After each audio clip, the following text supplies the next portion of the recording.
Hello everyone, welcome back to my YouTube channel. आज है 14 सितंबर और आज की क्लास के अंदर अपन जो आपकी फुल पत्ती वाली क्लास है उसका हैंड रिटन नोट्स के रूप में रिवीजन करेंगे, जिससे कि आपका टाइम भी बच जाए और पूरी क्लास का रिवीजन भी हो जाए। साथ में इस क्लास के जो हैंड रिटन नोट्स है वो आपको टेलीग्राम पे मिल जाएंगे। टेलीग्राम का लिंक इस वीडियो के ही कमेंट सेक्शन के अंदर मैं पिन कर दूंगी, तो वहाँ से आप इसकी PDF प्राप्त कर सकते हैं। तो आज 14 सितंबर को कौन सा डे मनाया जाता है?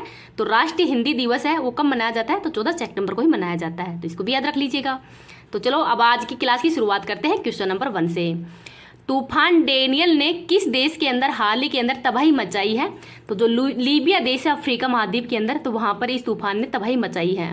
तो लीबिया की राजधानी क्या है? तो त्रिपोली है, वो लीबिया की राजधानी है। तो लीबिया के अंदर ही या तूफान आने के कारण बांध टूटने से लगभग 5000 से अधिक लोगों की मृत्यु हो गई है। ये नाम है डेनियल, वो किस देश के द्वारा दिया गया है? तो ग्रीस के द्वारा ये नाम दिया गया है। और जो ये तूफान है इसकी उत्पत्ति कहाँ से हुई है? तो भूमध्य सागर से इस तूफान की उत्पत्ति हुई है, तो इसको भी याद रख लीजिएगा। मोरक्को देश, यहाँ पर भी हाल ही के अंदर एक तूफान आया था, तो इस वजह से चर्चा के अंदर है। तो मोरक्को की राजधानी क्या है? तो रबात है। बिपरजोय चक्रवात है, ये हाल ही के अंदर भारत में आया था और इसका नाम है वो बांग्लादेश के द्वारा दिया गया है और अरब सागर के अंदर आया था। और इसका अर्थ क्या होता है? तो विपत्ति या फिर आपदा है, वो इसका अर्थ होता है। असनी चक्रवात है, इसका नाम श्रीलंका ने दिया है। मोचा चक्रवात है, इसका नाम है यमन के द्वारा दिया गया है, तो इसको भी याद रख लीजिएगा। विल्ली विल्लीज है, ये चक्रवात को ऑस्ट्रेलिया के अंदर कहा जाता है। हरिकेन ये कैरिबियन सागर के अंदर कहते हैं, तो इसको भी याद रख लीजिएगा। आगे देखते हैं, हाल ही के अंदर जो G20 है ये मतलब बदलकर G21 हो गया है। तो G21 है, इसके अंदर टोटल 19 देश और 2 संगठन शामिल हैं। एक तो यूरोपीय यूनियन और एक अफ्रीकन यूनियन, ये 2 संगठन है वो इसके अंदर शामिल हैं। तो हाल ही के अंदर जो अफ्रीकन यूनियन है वो शामिल हुआ है। तो इसकी स्थापना कब की गई है? तो 1963 के अंदर इसकी स्थापना की गई है। हेडक्वार्टर है अदिस अबाबा, जो अदिस अबाबा है ये इथोपिया की राजधानी है, तो वहाँ पर इसका हेडक्वार्टर है। टोटल सदस्य कितने हैं? तो इसमें 55 अफ्रीकी देश शामिल हैं, तो इनको याद रख लीजिएगा, वेरी इंपॉर्टेंट है ये। आगे देखते हैं क्वेश्चन नंबर 2। जेंडर स्नैपशॉट 2023 है, ये किसके द्वारा जारी किया गया है? तो संयुक्त राष्ट्र महिला के द्वारा ही ये जारी किया गया है। तो इसके अंदर जो SDG है, सतत विकास लक्ष्य है, उस पर ही ये प्रगति रिपोर्ट है वो जारी की गई है। तो SDG गोल है वो कितने हैं? तो 17 है और इनका लक्ष्य है 2015 से 2023 तक इनका लक्ष्य रखा गया है। तो जो SDG गोल नंबर 5 है वो लैंगिक समानता से संबंधित है और उस पर ही ये रिपोर्ट है वो जारी की गई है। तो इस रिपोर्ट के अंदर बताया गया है कि जो SDG जो गोल है इनकी प्रगति वर्तमान में पटरी से उतर चुकी है, अर्थात जो लक्ष्य रखा गया है वो लक्ष्य अभी कोई उस लक्ष्य पर कोई कार्य नहीं हुआ इतना जितना होना चाहिए था। जैसे शिक्षा है, जो महिला समानता है या गरीबी बेरोजगारी है, इनसे अभी तक कोई भी कार्य ढंग से नहीं हो पाया है। तो ये इस रिपोर्ट के अंदर ही बताया गया है, तो इसको भी याद रख लीजिएगा। आगे देखते हैं विश्व आर्थिक मंच, तो इसका हेडक्वार्टर जिनेवा के अंदर है और विश्व आर्थिक मंच है इसकी स्थापना कब की गई है? तो 1972 के अंदर ही। इसकी बैठक है वो हाल ही के अंदर 53वीं बैठक है वो दावोस स्विट्जरलैंड के अंदर हुई है। इसके द्वारा ग्लोबल जेंडर गैप इंडेक्स जारी किया जाता है, जिसमें 2023 के अंदर भारत की रैंक है वो 127वीं है। आगे देखते हैं UNEP, इसकी स्थापना 5 जून 1972 को की गई है। हेडक्वार्टर है नैरोबी केन्या के अंदर। विश्व वन्यजीव कोष, इसकी स्थापना 1961 के अंदर की गई है। हेडक्वार्टर ग्लैंड स्विट्जरलैंड के अंदर है और इसका लोगो है वो पांडा है, इनको भी याद रख लीजिएगा। आगे देखते हैं UNDP, तो UNDP है इसके द्वारा HDI इंडेक्स जारी किया जाता है। HDI मतलब मानव विकास सूचकांक। तो मानव विकास सूचकांक के अंदर ही 2022 के अंदर भारत की रैंक है वो 132वीं है और स्कोर है 0.633, तो ये स्कोर है, इसको भी याद रख लीजिएगा। कितने आधारों पर जारी किया जाता है? तो 3 आधारों पर, जीवन प्रत्याशा, शिक्षा और प्रति व्यक्ति आय, इनके आधार पर यह जारी किया जाता है। विश्व प्रेस स्वतंत्रता इंडेक्स है, ये जारीकर्ता कौन है? तो रिपोर्टर्स विदाउट बॉर्डर्स है और इस बार भारत की रैंक है वो 161वीं है। लॉजिस्टिक परफॉर्मेंस इंडेक्स जारीकर्ता विश्व बैंक है और इस बार भारत की रैंक है वो 38वीं है, तो इनको याद रख लीजिएगा। आगे देखते हैं क्वेश्चन नंबर 3। सरकारी कंपनी ITI लिमिटेड ने किस नाम से ब्रॉडबैंड लैपटॉप और जो माइक्रो PC है वो लॉन्च किए गए हैं? तो स्नैप नाम से ये लॉन्च किए गए हैं और इसको सहयोग है वो इंटेल कंपनी दिया है। और इससे फायदा क्या होगा? तो कार्बन उत्सर्जन है वो भी कम होगा और इसमें बिजली की खपत वो भी कम होगी। तो जो सरकारी कंपनी ITI लिमिटेड है इसकी स्थापना 1948 के अंदर की गई है, तो इसको भी याद रख लीजिएगा। आगे देखते हैं, परम कामरूप सुपर कंप्यूटर है वो आईआईटी गुवाहाटी के अंदर स्थापित किया गया है। परम शक्ति आईआईटी खड़गपुर में, और परम गंगा है वो आईआईटी रुड़की के अंदर स्थापित किया गया है। भारत का पहला सुपर कंप्यूटर परम 8000 है। भारत में सुपर कंप्यूटर के जनक कौन है? तो विजय भटकर है। तो विजय भटकर वो भारत में सुपर कंप्यूटर के जनक है, तो इनका नाम भी याद रख लीजिएगा। आगे देखते हैं, सिमोना हालेप का खेल कौन सा है? तो टेनिस है। और किस देश की रहने वाली है? तो रोमानिया की रहने वाली है। और हाल ही के अंदर इनके द्वारा 2 ग्रैंड स्लैम भी जीते गए हैं, तो 2 ग्रैंड स्लैम विजेता हैं ये सिमोना हालेप। और अब चर्चा के अंदर क्यों है? तो इन पर डोपिंग का आरोप लगने के कारण ही 4 साल का बैन लग गया है। तो डोपिंग क्या होता है? तो खेल के अंदर अगर नशीले पदार्थ का उपयोग किया जाता है तो उस पर डोपिंग का केस लग जाता है। और इनके द्वारा जो रोक्सडेट दवा है उसका यूज किया गया है, तो इनको भी याद रख लीजिएगा। टेस्टोस्टेरोन क्या है? तो एक नर हार्मोन है। तो टेस्टोस्टेरोन है वो एक नर हार्मोन है। ग्रैंड स्लैम कितने होते हैं? तो 4 होते हैं, और ये टेनिस से संबंधित है। तो जो ऑस्ट्रेलियन ओपन है इसमें मेल में विजेता नोवाक जोकोविच है जो कि सर्बिया के रहने वाले हैं। फीमेल के अंदर विजेता है वो आर्यन सबलेंका है और ये बेलारूस की रहने वाली हैं। फ्रेंच ओपन, तो इसमें मेल में विजेता नोवाक जोकोविच ही है। फीमेल के अंदर विजेता है वो ईगा स्वीटेक है जो कि पोलैंड की खिलाड़ी है। विंबलडन ओपन ये सबसे पुराना है और 1877 के अंदर ये खेला गया था, और एक ग्रास कोर्ट पे खेला जाता है। इसमें मेल के अंदर विजेता है कार्लोस अल्कराज जो कि स्पेन के रहने वाले हैं, और फीमेल के अंदर विजेता है मार्केस आद्रोसोवा जो कि चेक गणराज्य की रहने वाली है। हाल ही के अंदर यूएसए ओपन हुआ है, तो इसके अंदर भी मेल में विजेता है वो नोवाक जोकोविच ही है, और जो फीमेल है उसके अंदर विजेता है वो है क्रोको गोफ। तो जो क्रोको गोफ है ये फीमेल के अंदर विजेता है, और ये 19 वर्ष की ही है। तो हाल ही के अंदर इनके द्वारा यूएस ओपन वो जीता गया है। और जो नोवाक जोकोविच है ये इनका 24वां ग्रैंड स्लैम है, तो सबसे ज़्यादा ग्रैंड स्लैम बनाने का रिकॉर्ड भी इनके नाम पर ही हो जाएगा, नोवाक जोकोविच के नाम पर ही। आगे देखते हैं क्वेश्चन नंबर 5, सांसदों के खिलाफ आपराधिक मामलों के अंदर ही शीर्ष पर राज्य कौन सा है? तो केरल है। तो केरल के अंदर 73% ऐसे सांसद हैं जिन पर आपराधिक मामले हो दर्ज हैं। भारत के अंदर टोटल 40% सांसद हैं। गंभीर आपराधिक अपराध के अंदर है पहले स्थान पर बिहार है, जहाँ पर 50% ऐसे केस हैं जिस पर कि जो सांसद हैं जिन पर कि जो आपराधिक मामलों के अपराध है वो दर्ज है। जारीकर्ता कौन है? तो एडीआर है।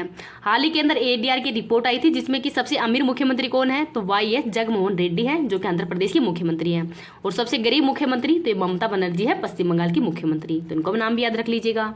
अब देखते हैं संसद के बारे में। तो संसद के अंग होते हैं, तो 3 अंग है इसके, लोकसभा, राज्यसभा और राष्ट्रपति। संसद के सदन 2 होते हैं, लोकसभा और राज्यसभा, और संसद का उल्लेख है वो अनुच्छेद नंबर 79 के अंदर किया गया है, तो इनको याद रख लीजिएगा, वेरी इंपॉर्टेंट है। आज की क्लास है वो वेरी इंपॉर्टेंट होने वाली है क्योंकि अपन एक साथ में लोकसभा, राज्यसभा, विधानसभा और विधान परिषद इन चारों का एक साथ में अध्ययन करेंगे, और साथ के अंदर ही जो करंट अफेयर्स की क्लास समाप्त होने के बाद में जो संसदीय समिति हैं उनका भी अध्ययन कर लेंगे, जिससे कि आपकी जो ब्रह्मास्त्र बैच करवाए हैं सर के द्वारा पॉलिटी का उसका भी रिवीजन होता रहेगा, और जो करंट का तो रिवीजन हो रही है, तो दोनों का साथ चलता रहेगा। अब देखते हैं कि लोकसभा तो ये निम्न सदन है, इसका उल्लेख अनुच्छेद नंबर 81 के अंदर है। न्यूनतम आयु 25 वर्ष होनी चाहिए। चुनाव है अप्रत्यक्ष होता है, कार्यकाल 5 साल का होता है। अधिकतम सदस्य संख्या है लोकसभा में 550 है, और वर्तमान में 543 है। मतलब अधिकतम सदस्य संख्या वैसे तो 552 थी, लेकिन जो राष्ट्रपति के द्वारा 2 एंग्लो इंडियन की नियुक्ति की जाती है उसको वर्तमान में 104वें संविधान संशोधन के तहत ही उसको हटा दिया गया है। फर्स्ट लोकसभा अध्यक्ष जीवी मावलकर है, और वर्तमान में लोकसभा अध्यक्ष वो हैं ओम बिरला जी, तो इनका नाम भी याद रख लीजिएगा। आगे देखते हैं राज्यसभा, तो राज्यसभा है वो उस सदन है, अनुच्छेद नंबर 80 के अंदर इसका उल्लेख किया गया है। सदस्यों की न्यूनतम आयु है वो 30 वर्ष होनी चाहिए। इनका चुनाव है वो अप्रत्यक्ष होता है, और जो राज्यसभा है वो मतलब विघटन, ये स्थायी सदन होता है, इस वजह से इसका विघटन वो नहीं होता।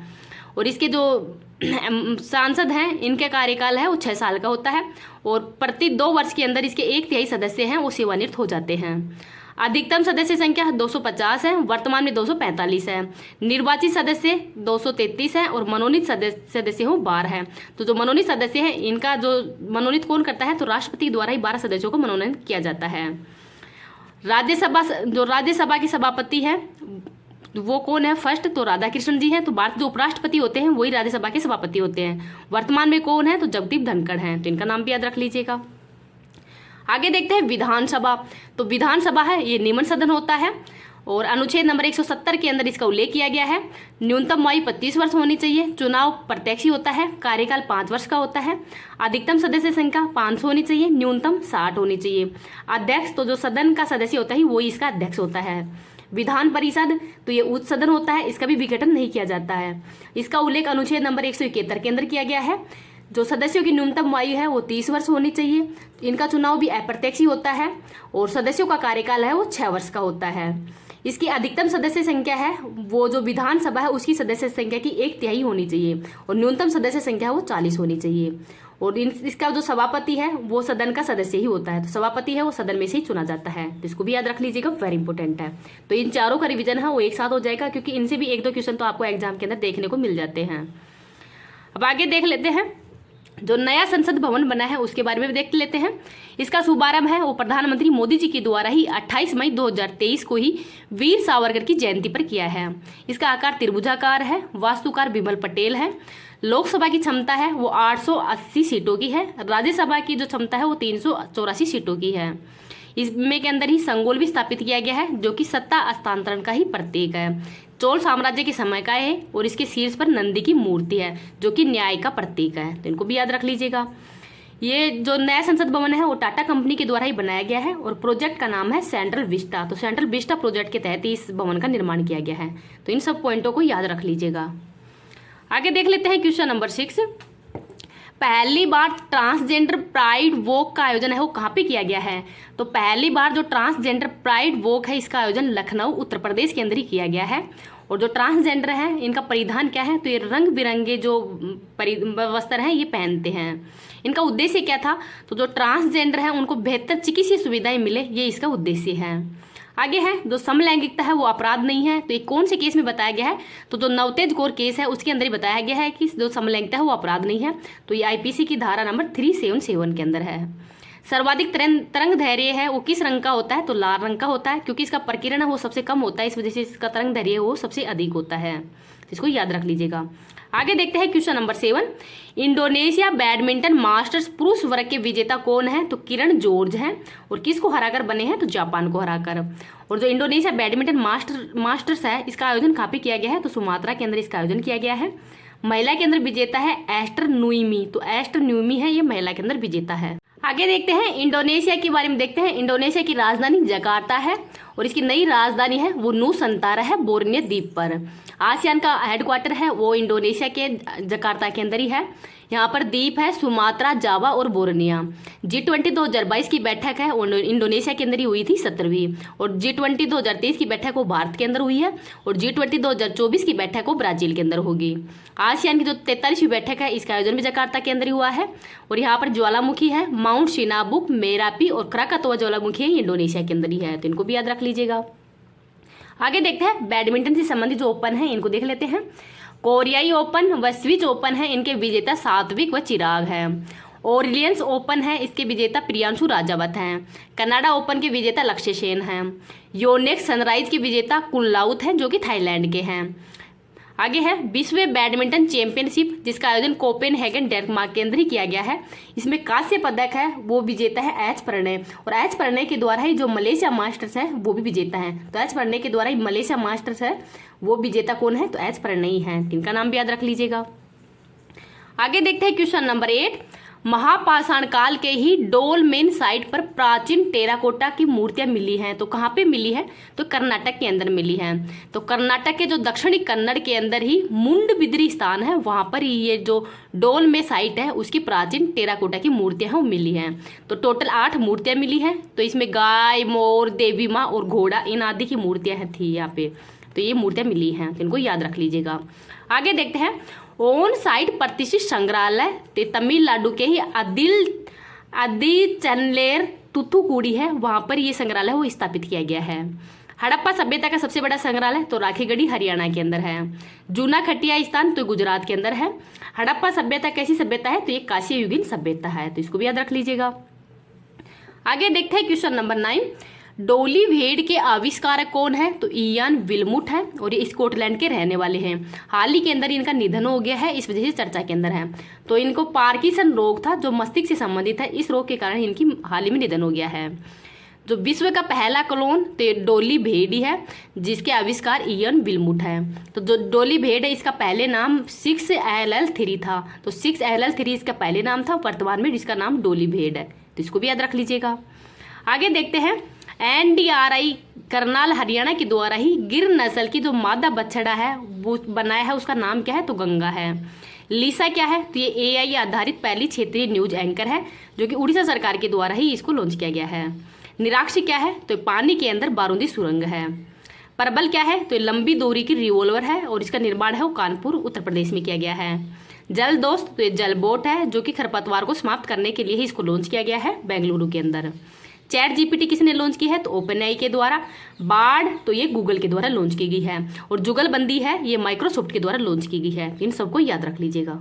आगे देखते हैं क्वेश्चन नंबर 10, राष्ट्रीय व्हील चेयर रग्बी चैंपियनशिप 2023 है, इसका आयोजन पुणे के अंदर किया गया है। कौन से क्रम का है, तो 5वें क्रम का है। विजेता महाराष्ट्र है और उप विजेता हो कर्नाटक है, तो इनको याद रख लीजिएगा। अब महाराष्ट्र से संबंधित देख लेते हैं। पहला प्रीमियर हैंडबॉल लीग है, इसका आयोजन जयपुर राजस्थान में किया गया है और इसमें विजेता महाराष्ट्र है। और जो खेलो इंडिया यूथ गेम्स है, इसका आयोजन मध्य प्रदेश में किया गया है और 5वें नंबर के हैं। शुभंकर आशा है और इसमें पदक तालिका के अंदर ही पहले स्थान पर महाराष्ट्र है, सेकंड स्थान पर हरियाणा है और थर्ड स्थान पर मध्य प्रदेश ही है। महाराष्ट्र के वर्तमान में मुख्यमंत्री एकनाथ शिंदे जी हैं। और बम्बई से ही अलग होकर महाराष्ट्र व गुजरात राज्य हैं, वो 1960 के अंदर बने थे। तो महाराष्ट्र व गुजरात राज्य है, दोनों कब बने हैं, तो 1960 के अंदर बने हैं, तो इनको भी याद रख लीजिएगा। आगे देखते हैं क्वेश्चन नंबर 11, G20 प्रदर्शनी के अंदर ही भारत लोकतंत्र की जननी पोर्टल का अनावरण किया गया है। तो जो भारत लोकतंत्र की जननी पोर्टल है, इसका अनावरण G20 प्रदर्शनी के अंदर ही किया गया है, तो इनको याद रख लीजिएगा। अब आज की करंट अफेयर से संबंधित क्लास तो यही समाप्त होती है। अब आज पॉलिटी के अंदर जो संसदीय समितियां हैं उनके बारे में देख लेते हैं, तो वो भी आपके लिए इंपॉर्टेंट है, तो उनको भी देख लिए।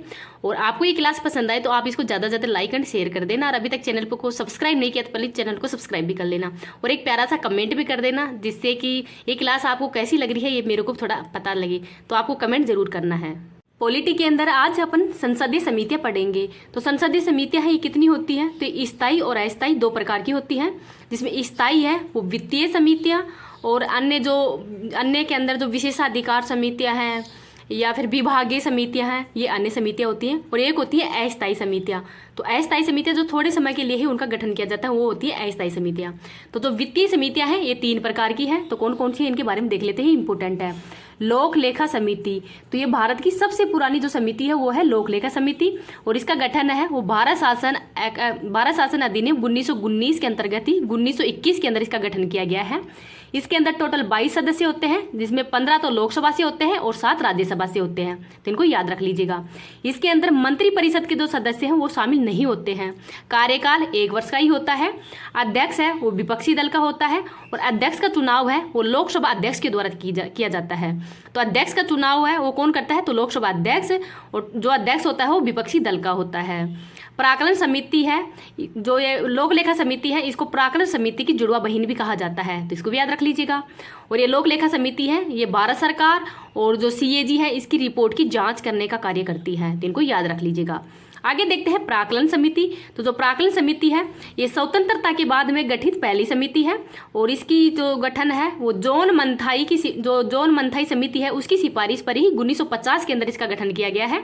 इसके अंदर टोटल 30 सदस्य होते हैं, और जो 30 सदस्य हैं ये सभी किसके होते हैं, तो लोकसभा के ही होते हैं। अध्यक्ष है वो लोकसभा के मतलब जो सदन लोकसभा के अंदर है उन सदस्यों में से ही जो अध्यक्ष है वो चुना जाता है, और अध्यक्ष का चुनाव लोकसभा अध्यक्ष के द्वारा ही किया जाता है, और इसको मितव्ययता समिति भी कहते हैं। तो जो प्राक्कलन समिति है उसको कौन सी क्या कहते हैं, तो मितव्ययता समिति भी कहते हैं, तो इसको भी याद रख लीजिएगा। आगे देखते हैं लोक उपक्रम समिति। तो जो लोक उपक्रम समिति है इसका गठन किया गया है 1964 के अंदर ही कृष्ण मेनन समिति की सिफारिश पर ही।